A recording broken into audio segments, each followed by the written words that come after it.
Gas का cylinder इनकी सरकार में लेना होता था तो 3 दिन लाइन के अंदर खड़ा रहना पड़ता था। ये अन्याय ये देश के लोगों के साथ आपकी सरकार में होता था।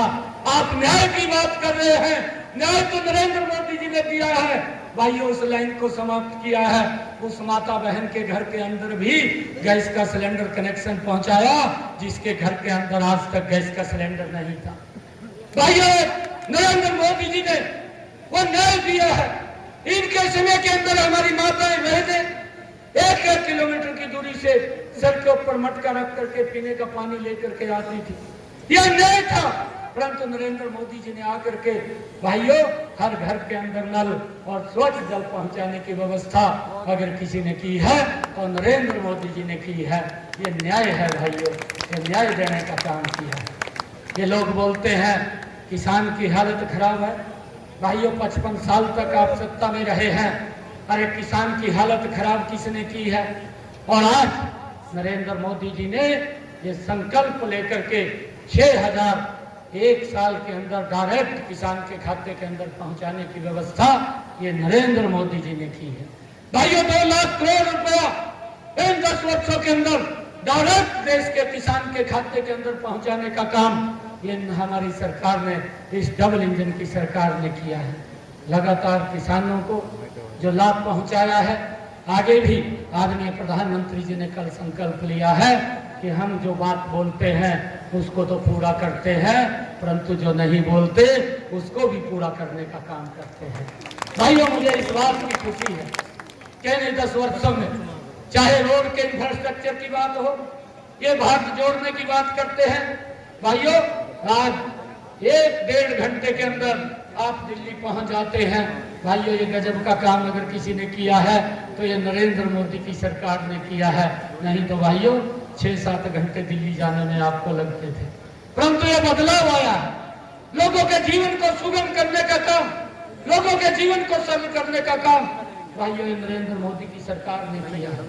और मैं आप लोगों से अपील करूंगा कि हमारी संस्कृति का संरक्षण भी करने का काम इन्हीं 10 वर्षों के अंदर नरेंद्र मोदी जी के कार्यकाल में हुआ है। चाहे केदार बाबा के जीर्णोद्धार की बात हो, चाहे काशी विश्वनाथ के जीर्णोद्धार की बात हो, चाहे उज्जैन में महाकालेश्वर मंदिर के जीर्णोद्धार की वहां पर कॉरिडोर बनाने की बात हो, चाहे भगवान सोमनाथ के मंदिर के जीर्णोद्धार की बात हो, और चाहे जहां गुरु नानक देव जी का प्रकाश पर्व हुआ वो स्थान पाकिस्तान के अंदर है।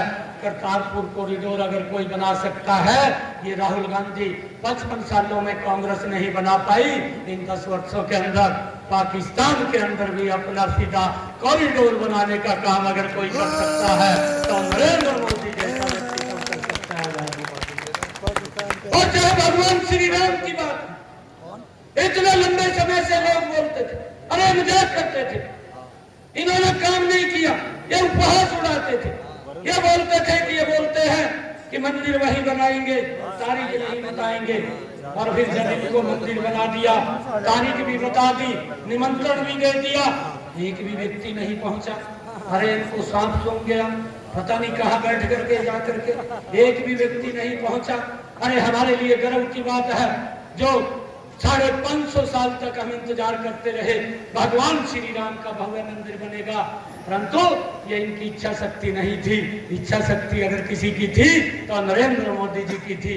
आज भाइयों भगवान श्री राम का भव्य और दिव्य मंदिर भी अयोध्या के अंदर बन गया है। लाखों लोग वहां पर भाइयों दर्शन के लिए भगवान श्री राम के जाते हैं। ये हम सब के लिए हमारी संस्कृति का जो संरक्षण किया है तो ये नरेंद्र मोदी है भाई। और मैं आप लोगों से कहना चाहूंगा, चाहे धारा 370 की बात हो, अरे इसने राहुल गांधी ने तो अपने इस न्याय पत्र के अंदर एक लाइन में लिख दिया कि हम जब सत्ता के अंदर आएंगे भाइयों इस धारा 370 के ऊपर विचार करेंगे।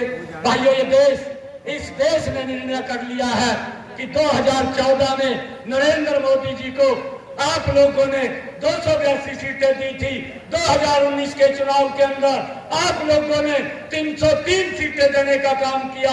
ये 2024 4 जून को जब रिजल्ट आएगा, ये अब की बार 404 करके नरेंद्र मोदी जी को तीसरी बार प्रधानमंत्री बनाने का काम करें। भाइयों, व्यक्ति काम कर रहा है, उसको एक एक व्यक्ति की चिंता है।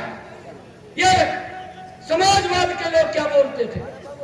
अरे जब कोरोना का वैश्विक संकट आया, हम सबको मालूम है ये वैश्विक संकट आज नहीं आया, पहले भी वैश्विक महामारी आई। मुझे ध्यान में है जब ये पोलियो की महामारी की वैक्सीन आई, अटल बिहारी वाजपेयी जी देश के प्रधानमंत्री थे, उन्होंने एक नारा किया था। उन्होंने कहा था सुरक्षा चक्कर टूट ना जाए, एक भी बच्चा छूट ना जाए। 20 वर्ष के बाद भारत को पोलियो मुक्त करने का काम अगर किसी सरकार ने किया था तो अटल बिहारी वाजपेयी जी की सरकार ने किया था। भाइयों, चाहे प्लेग की महामारी आई, प्लेग की महामारी की वैक्सीन भारत के अंदर 30 वर्ष के बाद आई, चाहे चेचक की महामारी आई, चेचक की महामारी की वैक्सीन भारत के अंदर 40 वर्षों के बाद आई। भाइयों, कोरोना का वैश्विक संकट आया था, मात्र 8 महीने के अंदर एक वैक्सीन नहीं 2 वैक्सीन का निर्माण इस भारत मां के लाल नरेंद्र मोदी के नेतृत्व में हुआ। भाइयों, 220 करोड़ डोज लोगों को फ्री में लगाने का काम भी यह नरेंद्र मोदी की सरकार ने किया।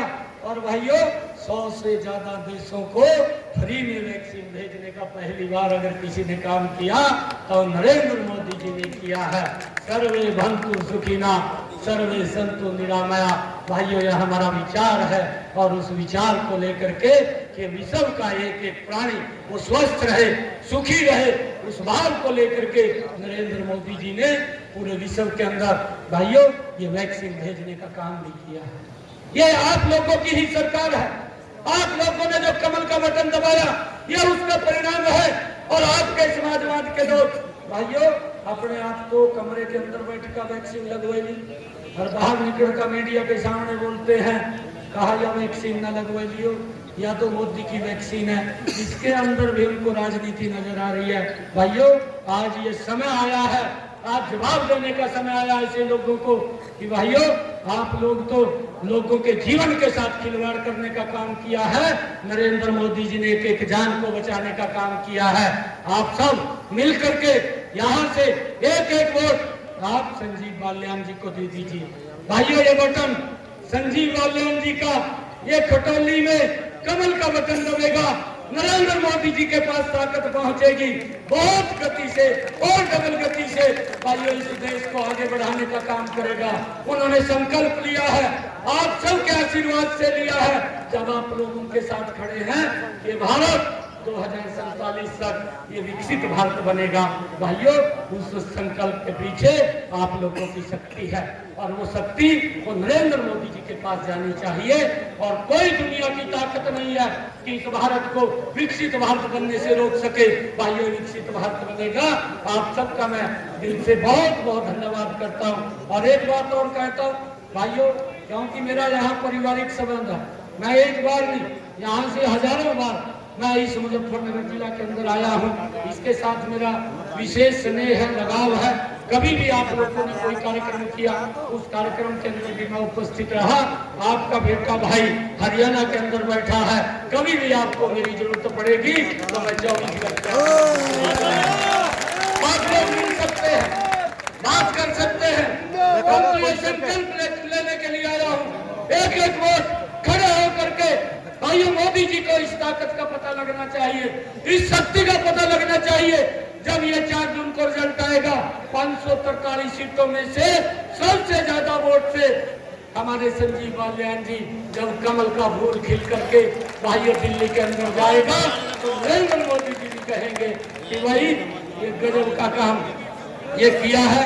आप सबका बहुत बहुत धन्यवाद इन शब्दों के साथ। जय हिंद, जय भारत, जय भारत माँ, भारत माता के, भारत माता के, भारत माता के, वंदे वंदे वंदे। नरेंद्र मोदी, नरेंद्र मोदी, नरेंद्र मोदी।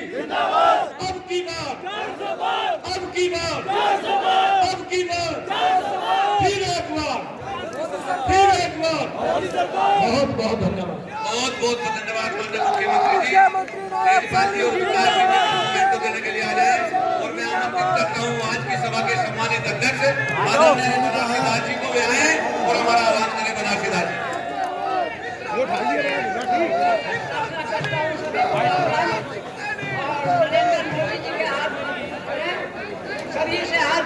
निवेदन करता हूँ।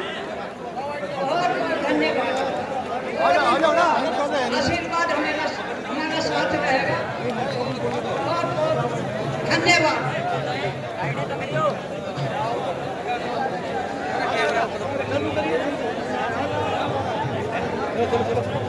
लो जल्दी लो।